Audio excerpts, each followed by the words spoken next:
नमस्कार, आप सभी का स्वागत है तथागत एडुज़ोन पर। आज हम घटना सार की जो यूपी स्पेशल करंट अफेयर्स वाला पोर्शन है, उसको कवर करेंगे। इसमें आरओ को ध्यान में रख कर के यूपी स्पेशल वाला जो करंट अफेयर्स है, उसको कवर किया जा रहा है। तो चलो शुरू करते हैं। इसमें सबसे पहले जो दिया है, वह उत्तर प्रदेश का सलखन जीवाश्म पार्क यूनेस्को की अस्थायी सूची में शामिल किया गया। तो सोनभद्र में सलखन जीवाश्म पार्क को हाल ही में यूनेस्को की अस्थायी सूची में शामिल कर लिया गया है, जो विश्व धरोहर स्थल घोषित किए जाने की दिशा में प्रथम औपचारिक कदम है। यह कदम साइट के महत्व के वैज्ञानिक सत्यापन और उत्तर प्रदेश के पर्यटन विभाग और इको टूरिज्म विकास बोर्ड के समन्वित प्रयासों के उपरांत उठाया गया है। यह जीवाश्म पार्क उत्तर प्रदेश के सोनभद्र में रावर्ट्सगंज से लगभग 15 किलोमीटर दूर सलखन गांव में स्थित है। तो जिला इंपॉर्टेंट है कौन सा? सोनभद्र जिला के रॉबर्ट्सगंज में स्थित है। सलखन नाम है इसका गांव का। यह विश्व के सबसे पुराने जीवाश्म स्थलों में से एक है, जहां लगभग 1.4 अरब वर्ष पूर्व स्ट्रोमेटोलाइट्स और शैवाल जीवाश्म पाए गए। तो स्ट्रोमेटोलाइट्स और शैवाल के जीवाश्म पाए गए हैं। अस्थायी सूची में शामिल होना नामांकन प्रक्रिया का पहला कदम है, जो यूनेस्को में शामिल किया जाता है उसका पहला कदम है। टेंटेटिव जो लिस्ट है उसकी, उसमें शामिल किया जाना। यूनेस्को के अंतिम निर्णय से में स्थल की निरीक्षण और मूल्यांकन शामिल होता है, जिसमें आमतौर पर लगभग 1 वर्ष का समय लगता है। फिर 21 जून 2024 को UP eco tourism development board और Birbal Sahni institute of palaeosciences Lucknow के मध्य इस संदर्भ में समझौता ज्ञापन पर हस्ताक्षर किए गए थे। फिर अगला है, उत्तर प्रदेश के कुशीनगर में इसरो का रॉकेट परीक्षण जो है, रॉकेट का परीक्षण हुआ है। कहाँ? तो उत्तर प्रदेश के कुशीनगर जिले के तुम तमकुही राज तहसील में स्थित जंगल पट्टी गांव में 14 जून 2025 को भारतीय अंतरिक्ष अनुसंधान संगठन इसरो के रॉकेट प्रक्षेपण का सफल परीक्षण किया गया है। तो इसरो के जो रॉकेट है उसका सफल परीक्षण कहाँ किया गया है? कुशीनगर में किया गया है। यह परीक्षण इसरो के वैज्ञानिकों के देखरेख में थ्रस्ट टेक इंडिया लिमिटेड ने किया, जो पूरी तरह सफल रहा। इस परीक्षण के तहत रॉकेट 1.1 किलोमीटर की ऊंचाई पर गया। इसके बाद रॉकेट से एक छोटा उपग्रह बाहर निकला और जब उपग्रह 5 मीटर नीचे गिरा तो उसका पैराशूट खुल गया, जिसकी मदद से उपग्रह 400 मीटर के अंदर धरती पर वापस आ गया। साथ ही रॉकेट भी पैराशूट के साथ नीचे सारे उतर आया। तो 1.1 किलोमीटर की ऊंचाई पर गया था इसे। ठीक है।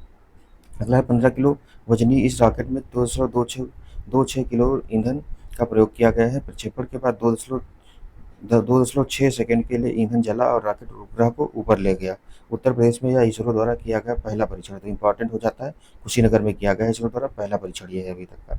इससे पूर्व ऐसे परीक्षण अहमदाबाद में किए गए थे। यह परीक्षण अक्टूबर नवंबर 2025 में होने वाले एक बड़े आयोजन की प्रस्तावना थी, जिसमें युवाओं द्वारा बनाए गए लगभग 900 उपग्रह का परीक्षण किया जाएगा। आप हमारा टेलीग्राम चैनल तथागत एडुजोन नाम से है, उसको ज्वाइन कर सकते हैं। बाकी यूट्यूब चैनल भी सब्सक्राइब कर लीजिए।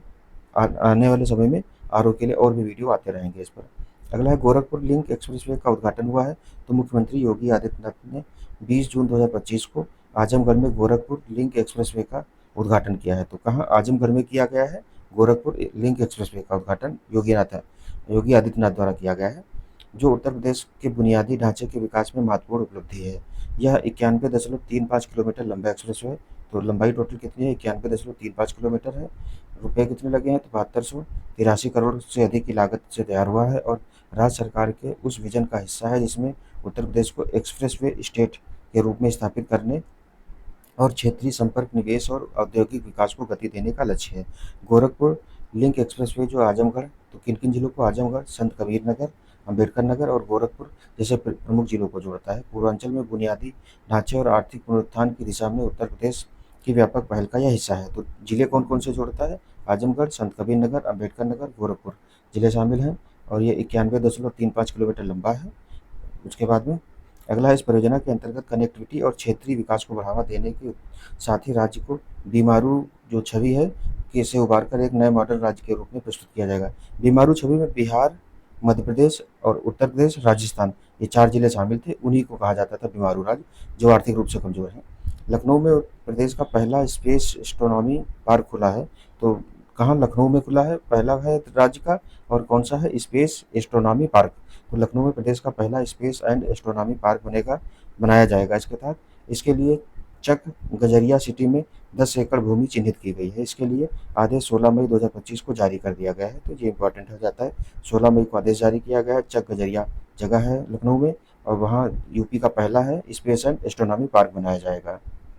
फिर है विज्ञान एवं प्रौद्योगिकी विभाग और एलडीए के सहयोग से बनने जा रहा यह पार्क न सिर्फ लखनऊ के लिए नया शैक्षणिक पर्यटन स्थल बनेगा, बल्कि यह उत्तर भारत का पहला ऐसा विशिष्ट केंद्र होगा जो अंतरिक्ष, खगोल विज्ञान और विज्ञान की रोचक जानकारी आम लोगों तक पहुंचाएगा। पार्क को विकसित करने की जिम्मेदारी उत्तर प्रदेश विज्ञान एवं प्रौद्योगिकी परिषद की होगी। एलडीए इसके लिए 10 एकड़ जमीन देगा, जब 10 एकड़ जमीन पर बनाया जा रहा है लखनऊ में। इसके लिए विशेषज्ञों की मदद से डिजाइन तैयार किया जाएगा। फिर डिजिटल प्लेनेटेरियम में 360 डिग्री डोम थिएटर बनेगा। लोग आकाशगंगा, तारों की गतिविधि, चंद्र सूर्य ग्रहण जैसी घटनाएं 3D में देख सकेंगे। तो यहाँ जो एरोस्पेस वाली जो घटनाएं होती हैं उनको 3D में देखने का अवसर मिलेगा। इस पार्क में स्पेस म्यूजियम और रॉकेट गैलरी भी बनेगी। इसमें चंद्रयान, मंगलयान, उपग्रहों की प्रतिकृतियां और जानकारी होंगी। रात को लोग बड़े टेलीस्कोप से चंद्रमा, बृहस्पति, शनि जैसे ग्रहों और तारों को देख सकेंगे। छोटे बच्चों के लिए विज्ञान से जुड़े खेल, rocket modelling, robotics kit, micro labs होंगे। पार्क में ग्रहों के विशालकाय मॉडल लगेंगे जिससे लोग सूर्य से नेपच्यून तक यात्रा कर सकें। अगला है, लखनऊ को यूनेस्को क्रिएटिव सिटी नेटवर्क की गैस्ट्रोनॉमी श्रेणी के लिए नामित किया गया है। तो लखनऊ को नामित किया गया है गैस्ट्रोनॉमी के लिए। तो जून 2025 में लखनऊ को यूनेस्को के क्रिएटिव सिटी ऑफ गैस्ट्रोनॉमी श्रेणी में शामिल करने के लिए नामित किया गया है। तो ये इंपॉर्टेंट हो जाएगा।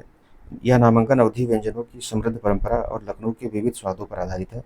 नामांकन का प्रस्ताव विश्व धरोहर केंद्र में प्रस्तुत किया गया है। वर्ल्ड हेरिटेज सेंटर जो है वहाँ प्रस्तुत कर दिया गया है। यह प्रयास लखनऊ को वैश्विक गैस्ट्रोनॉमी संस्कृति मानचित्र पर स्थापित करने की दिशा में किया गया है।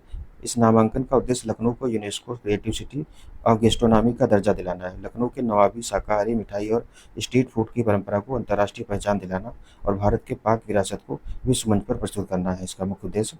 लखनऊ की ओर से यह आवेदन उत्तर प्रदेश सरकार के संस्कृति एवं पर्यटन विभाग ने किया है। केंद्र सरकार ने प्रसिद्ध सांस्कृतिक सलाहकार सभा अभा नारायण लांबा की टीम को नामांकन डोजियर तैयार करने के लिए जिम्मेदारी सौंपी है। जून 2025 के अंत तक विस्तृत डाटा प्रस्तुत किया जाएगा। प्रस्ताव स्वीकृत होने पर यूनेस्को की टीम लखनऊ का दौरा कर सकती है। लखनऊ स्वाद, संस्कृति और विविधता का संगम है। यहाँ पर मांसाहारी में टुंडे कबाब, काकोरी कबाब, दम बिरयानी, मटन कोरमा और शाकाहारी में दुर्गा खस्ते, बाजपाई की पूरी, चूड़ा मटर, निमिष मिठाइयों में मोतीचूर लड्डू, मलाई पान आदि प्रसिद्ध हैं। तो लखनऊ में ये सारी जो चीज़ें हैं इनका आप लोग आनंद उठा सकते हैं अगर आना हो तो। यूनेस्को क्रिएटिव सिटीज़ नेटवर्क जो है की स्थापना संयुक्त राष्ट्र शैक्षिक यानी कि जो यूनेस्को एवं सांस्कृतिक संगठन द्वारा 2004 में की गई थी। इसका उद्देश्य शहरी क्षेत्रों में रचनात्मकता को सतत विकास का मुख्य आधार बनाना है। तो इसकी जो यूनेस्को का जो क्रिएटिव सिटी नेटवर्क है इसकी स्थापना 2004 में यूनेस्को द्वारा की गई थी, तब से शामिल किए जा रहे हैं। उत्तर प्रदेश नियोजन विभाग द्वारा 2023-24 के सकल जिला घरेलू उत्पाद के आंकड़े जारी किए गए हैं। तो इसमें क्या है, प्रदेश की अर्थव्यवस्था में योगदान के मामले में पश्चिमी और पूर्वी उत्तर प्रदेश के बीच बड़ा अंतर है। पश्चिमी उत्तर प्रदेश राज्य का जो सकल घरेलू उत्पाद है जीएसडीपी उसमें कितना 48.51% योगदान करता है। तो ये इकोनॉमी का डाटा है, इंपॉर्टेंट हो जाता है, मेंस में भी काफ़ी बार यूज हुआ है। 48.51% पश्चिमी यूपी का योगदान है और जो पूर्वी यूपी है कि जिले के कुल कितना है तो 27.59% योगदान देते हैं। तो पश्चिमी यूपी 48.51% और जो पूर्वी यूपी है इकोनॉमिक योगदान जीडीपी में देता है कितना 27.59% देता है। राज्य के 75 में से 43 ऐसे जिले हैं जिनका कुल योगदान 1% से भी कम है। तो 43 जिले ऐसे हैं जिनका 1% से भी कम योगदान है जीडीपी में राज्य की। फिर उत्तर प्रदेश नियोजन विभाग की अर्थ एवं संख्या प्रभाग ने वर्ष 2023-24 के सकल जिला घरेलू उत्पाद के आंकड़ों को जून 2025 में जारी किया है, जिसमें बताया गया है कि राज्य की जीएसडीपी में राज्य की केंद्रीय यानी मध्य संभाग का योगदान 18.63% है। तो बुंदेल संभाग का देखो यूपी जो है इसके टोटल 4 संभाग हैं। पश्चिमी यूपी, उसके बाद में ये वाला मध्य वाला यूपी है, इधर ये पूर्वी यूपी आ जाता है और ये वाला जो एरिया है ये बुंदेलखंड में शामिल होता है। तो पश्चिमी यूपी का 48% है, पूर्वी यूपी का कितना 27.59% है और मध्य यूपी यानी कि जो लखनऊ वाला संभाग है ये 18.63% है और बुंदेलखंड संभाग का कितना इसमें दिया है 5 कुछ समथिंग है, 5.27% है। तो इन सभी का दिया है। सबसे ज़्यादा पश्चिमी यूपी है, दूसरे नंबर पर पूर्वी यूपी है, मध्य यूपी का 18 है और बुंदेलखंड का कितना है 5.27% है।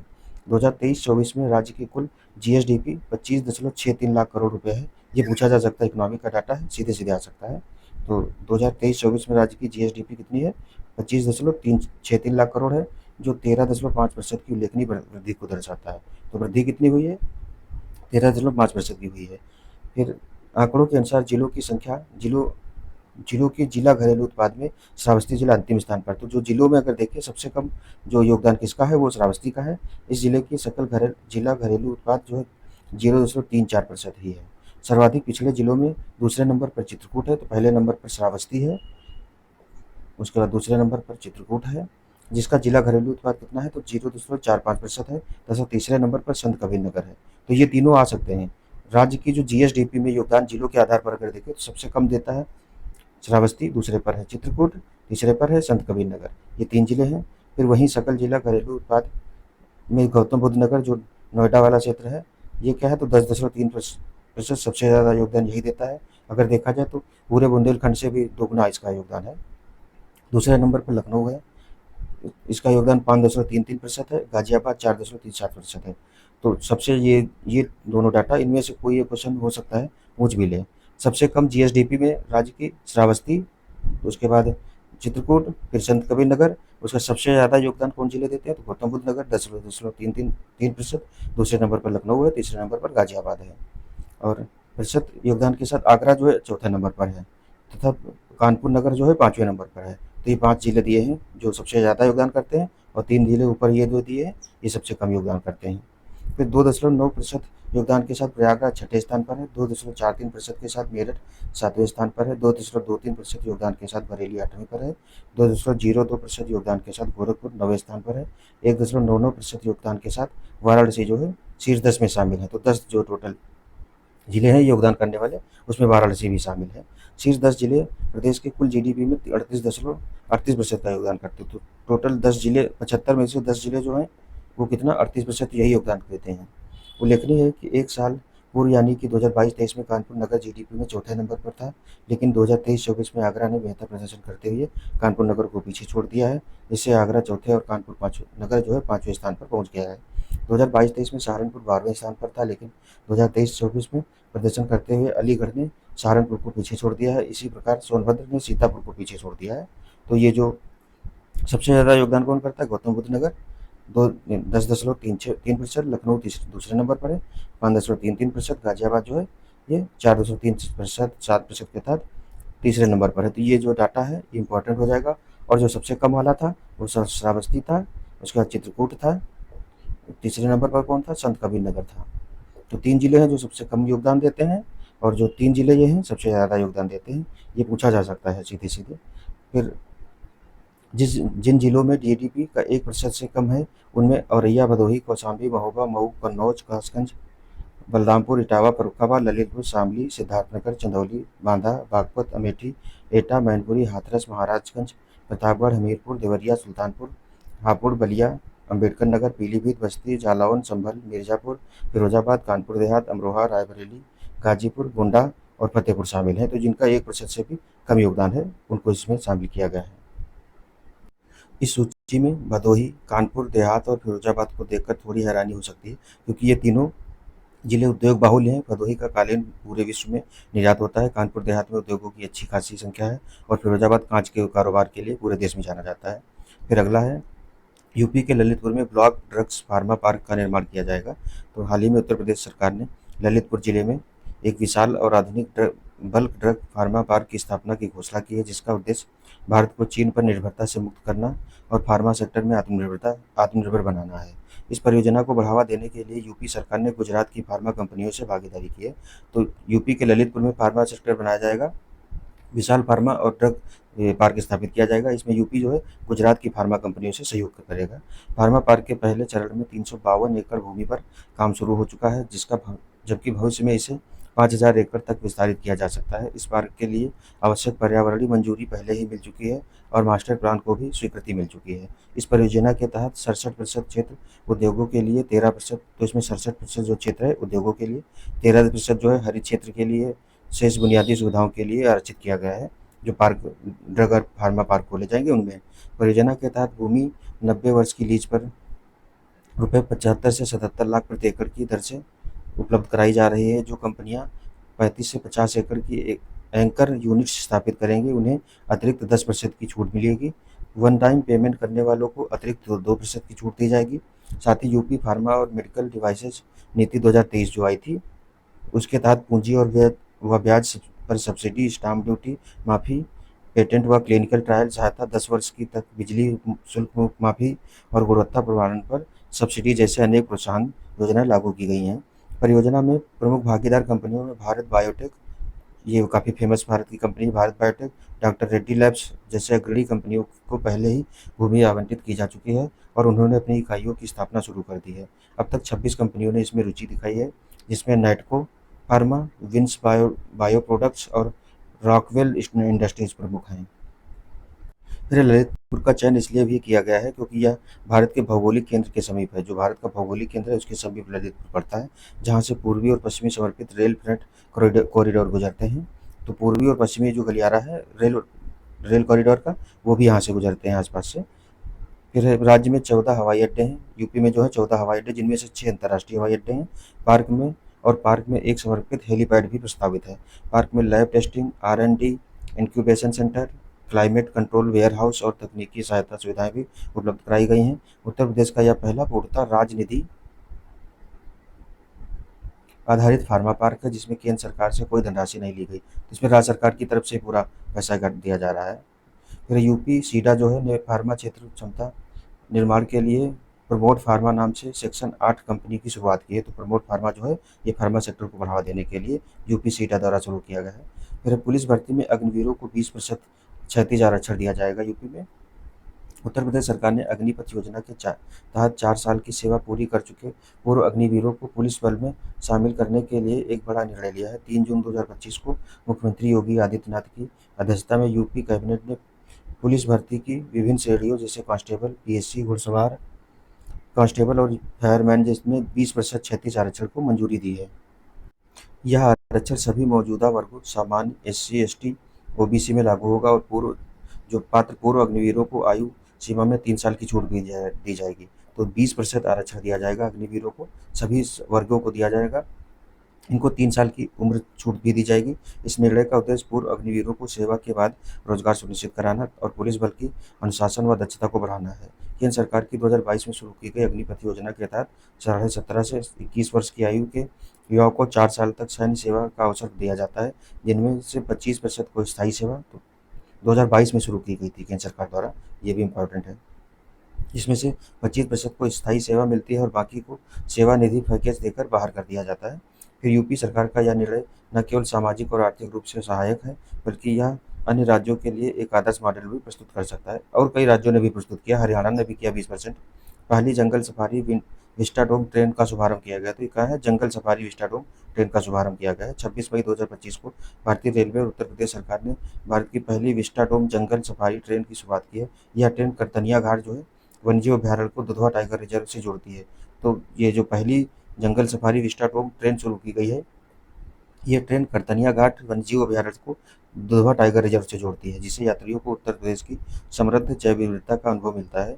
वर्तमान में यह सेवा सप्ताहांत पर संचालित होती है, मतलब सप्ताह के अंत में शुरू होती है, लेकिन भविष्य में इसे दैनिक परिचालन में विस्तारित करने की योजना है ताकि यह वर्ष भर अधिक पर्यटकों के लिए उपलब्ध हो सके।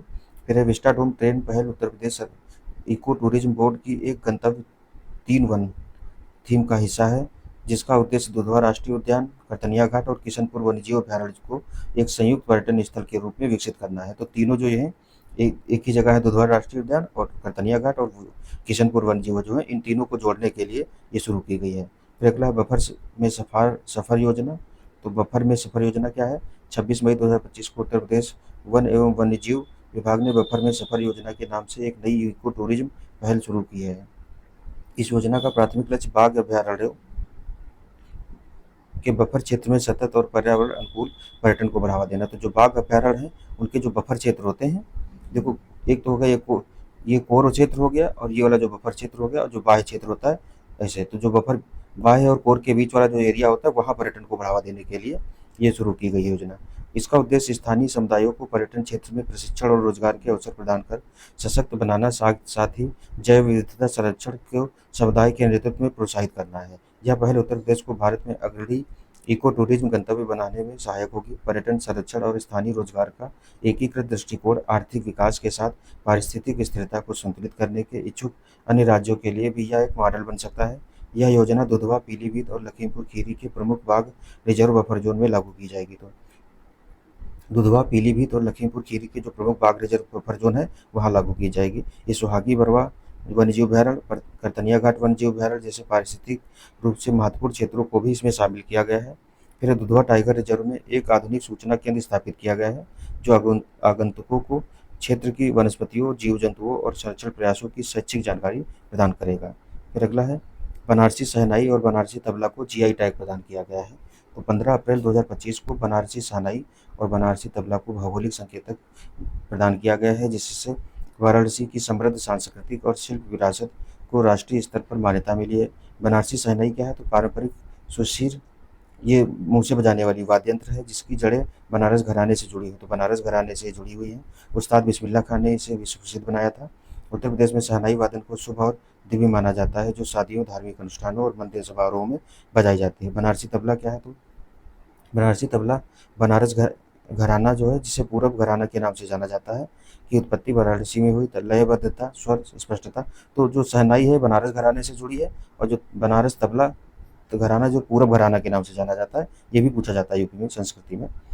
तो वाराणसी में लयबद्धता, स्वर स्पष्टता और पखावज जी प्रभाव इसे अन्य तबला शैलियों से अलग बनाते हैं। इसे कथक नृत्य के साथ विशेष रूप से संगत किया जाता है। इस विधा के प्रमुख कलाकारों में पंडित अनोखेलाल मिश्र, पंडित किशन महाराज, पंडित समता प्रसाद आदि शामिल है। जीआई टैग एक ऐसा नाम या चिन्ह है जिसका उपयोग उन विशेष उत्पादों में किया जाता है जो किसी विशिष्ट भौगोलिक स्थान या मूल से जुड़े होते हैं। यह 10 वर्ष के लिए दिया जाता है। दूसरों की नकल या अनुकरण किए बिना किए जाने से ये बचाता है। शहनाई और तबला को जीआई टैग मिलने के बाद उत्तर प्रदेश तमिलनाडु को पीछे छोड़कर सबसे अधिक जीआई टैग प्राप्त करने वाला राज्य बन गया है। वर्तमान में यूपी के पास कितने जीआई टैग है? 77 जीआई टैग उत्पाद प्रमाणित हैं। तो यूपी पहला राज्य बन गया है जिसके पास 77 जीआई टैग प्राप्त उत्पाद हैं। वहीं तमिलनाडु के पास 69 जीआई टैग उत्पाद हैं। उत्तर प्रदेश में अकेले वाराणसी क्षेत्र में कितने? तो 32 जीआई टैग जो है यूपी में सबसे ज़्यादा तो वाराणसी से ही प्राप्त हुए हैं। अगला है मुख्यमंत्री कृषक समृद्धि योजना। उत्तर प्रदेश में लघु एवं सीमांत किसानों को सस्ते दर पर ऋण व अन्य सुविधाएं उपलब्ध कराने के लिए मुख्यमंत्री कृषक समृद्धि योजना का प्रस्ताव मुख्यमंत्री योगी आदित्यनाथ ने दिया है। 19 मई 2025 को लखनऊ में सहकारिता विभाग के अधिकारियों के साथ प्रस्तावित योजना की रूपरेखा की चर्चा करते हुए मुख्यमंत्री ने लघु एवं सीमांत किसानों की आय में वृद्धि व सशक्तिकरण की आवश्यकता पर बल देते हुए यह कहा कि प्रस्तावित मुख्यमंत्री कृषक समृद्धि योजना इस दिशा में एक प्रभावी कदम होगी। तो 29 मई को इसमें घोषणा की गई है। योजना में नाबार्ड के साथ साथ सहकारी बैंक हैं की सक्रिय भागीदारी सुनिश्चित करने के निर्देश दिए गए। तो नाबार्ड प्लस सहकारी बैंक दोनों को शामिल किया गया इसमें। योजना का विस्तृत प्रस्ताव शीघ्र ही तैयार किया जाएगा। अभी पूरी योजना नहीं, तो योजना है क्या? मुख्यमंत्री कृषक समृद्धि योजना जो है लघु एवं सीमांत किसानों को सस्ते दर पर ऋण प्रदान करने के लिए ये शुरू की जा रही है। फिर गोरखपुर में प्रदेश के चौथे अंतर्राष्ट्रीय क्रिकेट स्टेडियम के निर्माण का प्रस्ताव रखा गया है। तो उत्तर प्रदेश में अंतर्राष्ट्रीय स्तर के क्रिकेट स्टेडियम कानपुर व लखनऊ में ही है, जबकि ऐसा एक स्टेडियम वाराणसी में निर्माणाधीन है। तो अभी यूपी में 3 है, एक निर्माणाधीन है, 2 चालू हैं, कानपुर वाला और लखनऊ का। उसके बाद जो चौथा है गोरखपुर में बनाया जाएगा।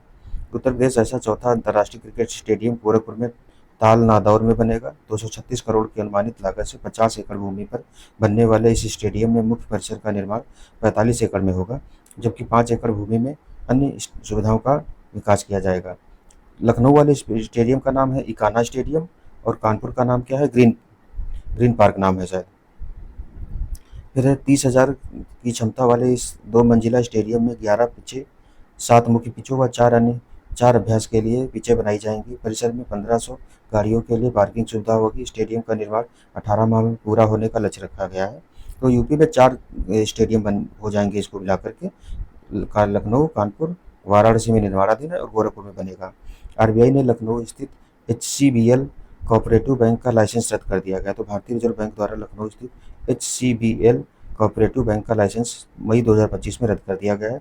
आरबीआई की विज्ञप्ति में कहा गया है कि HCBL कोऑपरेटिव बैंक बैंकिंग विनियमन अधिनियम 1949 जो है कुछ धाराओं को आवश्यकताओं के पालन में विफल रहा है तथा बैंक को चलते रहना इसके जमाकर्ताओं के हित में नहीं है। साथ ही बैंक के पास पर्याप्त पूंजी और कमाई की संभावनाएं नहीं, इसलिए लाइसेंस रद्द किया गया है। बैंक ने 19 मई 2025 की शाम से कामकाज बंद कर दिया है। लाइसेंस रद्द होने के बाद HCBL कोऑपरेटिव बैंक को तत्काल प्रभाव से जमा और निकासी समेत अन्य कामकाज से प्रतिबंधित कर दिया गया है। बैंक के परिसमापन के बाद हर जमाकर्ता जमा बीमा एवं ऋण गारंटी निगम के तहत 5 लाख रुपए तक की अपनी जमा राशि पाने का हकदार होगा। ये RBI का एक नया नियम आया था, उसके तहत 5 लाख तक कहा गया था कि हर जो जमा करता है उनको पाने का अधिकार होगा।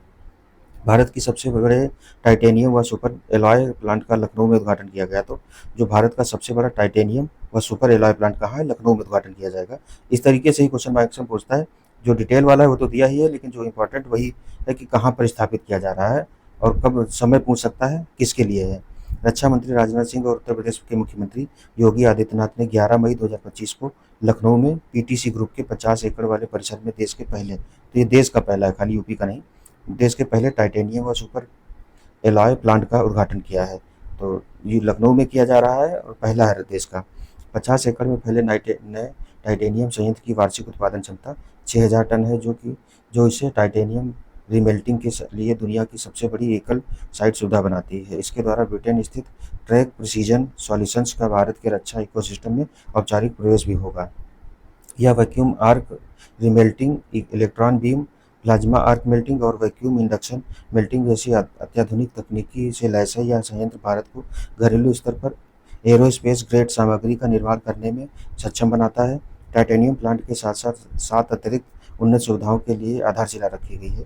इनमें शामिल हैं एक एरोस्पेस प्रिसीजन कास्टिंग प्लांट, जो सिंगल क्रिस्टल कास्टिंग के उत्पादन को सक्षम करेगा और उच्च प्रदर्शन वाले जेट इंजन के लिए महत्वपूर्ण घटक होगा।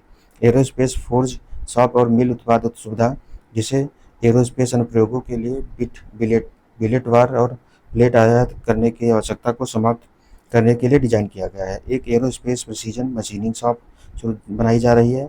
ये जो इंटरनल जानकारी है, ये रेयर केस में पूछता, जिसे चंद्रयान गया था उसके बारे में पूछ दिया था, उसके क्या क्या उपकरण हैं, तो कभी कभी आ जाता, लेकिन हमेशा इस तरीके के क्वेश्चन नहीं आते हैं। जो रेडी टू क्या है, तो एक एरोस्पेस प्रिसीजन मशीनिंग शॉप जो ready to assemble ultra precision CNC मशीनीकृत घटकों के निर्यात का समर्थन करेगी। साथ में ये सुविधाएं एरोस्पेस विनिर्माण में भारत की आत्मनिर्भरता और वैश्विक प्रतिस्पर्धा को मजबूत करने की दिशा में एक महत्वपूर्ण कदम है। रणनीतिक पाउडर धातुकर्म सुविधा additive manufacturing grade metal powder का उत्पादन करने के लिए तैयार है, जो भारत को इस क्षेत्र में उत्पन्न उन्नत देशों की चुनिंदा समूह में स्थान दिलाएगी। फिर स्टेरॉइड अकादमी CNC मशीनिंग, रोबोटिक्स, वेल्डिंग और मेट्रोनिक्स के में कौशल विकास के लिए एक केंद्र के रूप में काम करेगी, जबकि R&D केंद्र मिश्र धातुओं और प्रसंस्करण प्रौद्योगिकियों में नवाचार पर ध्यान केंद्रित करेगा। टाइटेनियम पृथ्वी की भूपर्पटी में 9वां सबसे अधिक प्रचुर मात्रा में मिलने वाला तत्व है। तो पृथ्वी की भूपर्पटी पर 9वां सबसे अधिक मात्रा में मिलने वाला तत्व टाइटेनियम है। एल्यूमिनियम, जो एल्यूमिनियम, मॉलिब्डेनम और लोहे सहित कई धातुओं के साथ मिश्र धातु के रूप में अहम भूमिका निभाता है। फिर अगला जो करंट अफेयर्स है वो है उत्तर प्रदेश सरकार द्वारा विश्व बैंक के सहयोग से यूपी एग्रीज और AI प्रज्ञा पहल शुरू की गई है। तो ये यूपी की इम्पोर्टेंट पहल है, यूपी एग्रीज और AI प्रज्ञा क्या है, तो 9 मई 2025 को उत्तर प्रदेश सरकार और विश्व बैंक द्वारा यूपी एग्रीज और AI प्रज्ञा पहल शुरू की गई है। इस पहल का उद्घाटन मुख्यमंत्री योगी आदित्यनाथ और विश्व बैंक के अध्यक्ष अजय बंगा द्वारा लखनऊ में किया गया है। तो यूपी एग्रीज परियोजना क्या है, इसका उद्देश्य पूर्वांचल और बुंदेलखंड के 28 जिलों में कृषि क्षेत्र में क्रांति लाना और महिलाओं को 30% हिस्सेदारी के साथ लगभग 10 लाख किसानों को लाभ पहुंचाना है। इस परियोजना के अंतर्गत राज्य सरकार को 6 वर्ष की अवधि के लिए विश्व बैंक से 2737 करोड़ रुपए का ऋण मिलेगा, जिसका प्रत्यक्ष लाभ किसान संगठनों, मछुआरों और कृषि आधारित सूक्ष्म, लघु और मध्यम उद्योगों को दिया जाएगा। राज्य सरकार इस परियोजना में 1166 करोड़ रुपए का योगदान करेगी, जबकि ऋण जो है 35 वर्षों में केवल 1.23% की ब्याज दर पर चुकाना होगा। इसके तहत 10,000 महिला उत्पादक समूहों को जोड़ा जाएगा और 500 किसानों को विदेश भेजकर इन्हें अत्याधुनिक तकनीकी प्रशिक्षण भी दिया जाएगा। यह योजना पूर्वी उत्तर प्रदेश के 21 और बुंदेलखंड के 7 जनपदों में लागू की जाएगी। AI प्रज्ञा पहल के अंतर्गत राज्य सरकार का लक्ष्य 10 लाख युवाओं को कृत्रिम बुद्धिमत्ता, AI तथा अन्य उभरती तकनीकी डिजिटल प्रौद्योगिकियों में संप्रशिक्षित किया जाएगा। तो जो AI प्रज्ञा है ये अलग है, और जो यूपी एग्रीज योजना है इसमें 4000 करोड़ रुपए का प्रावधान किया गया है। 4000 में से 2800 करोड़ जो है वो विश्व बैंक से मिलेंगे, 1200 करोड़ जो है यूपी सरकार लगाएगी। ये इस तरीके का प्रावधान है।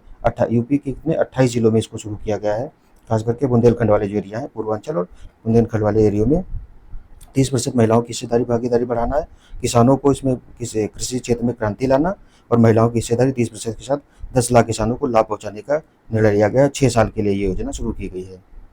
अगला है यूपी जो एआई प्रज्ञा है पहल के अंतर्गत राज्य सरकार का लक्ष्य 10 लाख युवाओं को कृत्रिम बुद्धिमत्ता तथा अन्य उभरती डिजिटल प्रौद्योगिकियों में प्रशिक्षित करना है।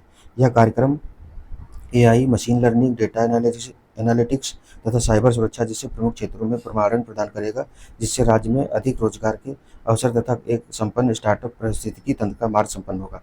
तो जो यूपी एक रीज योजना है, ये इसके फीचर पूछ सकता है कि 6 साल के लिए है, 28 जिले शामिल हैं और विश्व बैंक प्लस यूपी सरकार की है। विश्व बैंक इसमें कितना 2800 करोड़ देगी और यूपी सरकार कितना 1200 करोड़ देगी। इसमें से कोई भी डाटा पूछ सकता है सीधे सीधे। और कृषि क्षेत्र में जो नवाचार बढ़ावा देना है, इसमें क्या है 30% महिलाओं को शामिल करना और कितने 10 लाख किसानों को समृद्ध बनाना है। यूपी एआई जो एआई प्रज्ञा है 10 लाख युवाओं को क्या है इसमें कृत्रिम बुद्धिमत्ता में प्रशिक्षित करना है, जो नई उभरती तकनीक हैं उनके लिए। एआई प्रज्ञा पहल को शिक्षा, स्वास्थ्य, कृषि, ग्रामीण विकास, राजस्व तथा सचिवालय प्रशासन सहित विभिन्न राज्य विभागों के सहयोग से लागू किया जाएगा।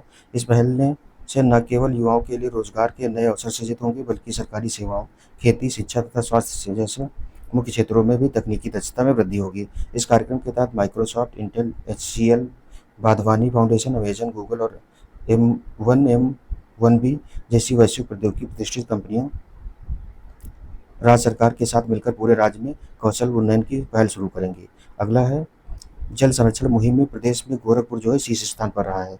तो जल संरक्षण के लिए चलाए जा रहे अमृत सरोवर निर्माण योजना जो है कि पहल गोरखपुर प्रदेश में शीर्ष स्थान पर रहा। तो अमृत सरोवर योजना जो है सरकार की, उसमें पहले स्थान पर कौन रहा है? गोरखपुर रहा है। अभी तक प्रदेश में 16,000 से अधिक अमृत सरोवर का निर्माण किया गया है। 16,000 सरोवरों में सर्वाधिक 735 अमृत सरोवर जो है गोरखपुर में बनाए गए हैं। तो सबसे ज़्यादा कहाँ बनाए गए? गोरखपुर में कितने हैं? 735 हैं।